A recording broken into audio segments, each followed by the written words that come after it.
भीम की मुलाकात हनुमान से कैसे हुई थी?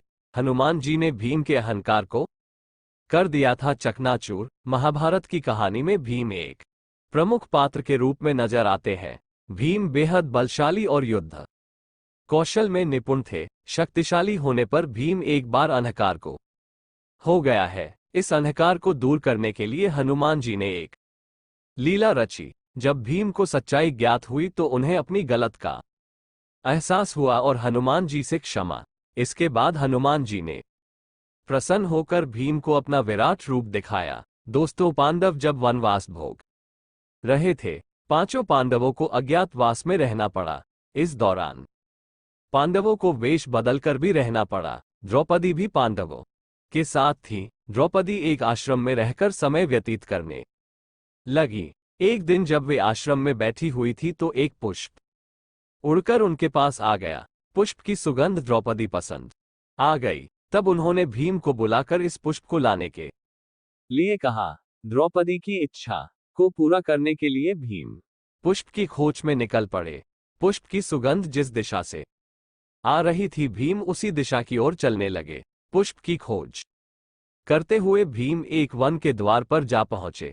वन में जैसे ही भीम ने प्रवेश करने का प्रयास किया तो उनकी नजर रास्ते में लेटे वानर पर पड़ी। भीम ने वानर से आग्रह किया कि वे रास्ते से हट जाएं, लेकिन वानर ने कोई प्रतिक्रिया नहीं दी। वानर से भीम ने पुनः हट जाने को कहा, लेकिन इस बार वानर ने कहा कि वो बहुत कमजोर है, वो हिल नहीं सकता है, इसलिए लंघ कर निकल जाओ। वानर के इस व्यवहार से भीम को क्रोध आ गया और अपनी शक्तियों के बारे में बताने लगे।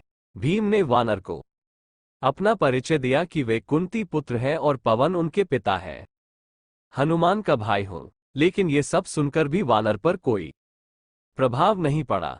भीम का क्रोध बढ़ने लगा और उन्होंने वानर से कहा कि अधिक क्रोध न दिलाए, नहीं तो परिणाम भुगतने होंगे।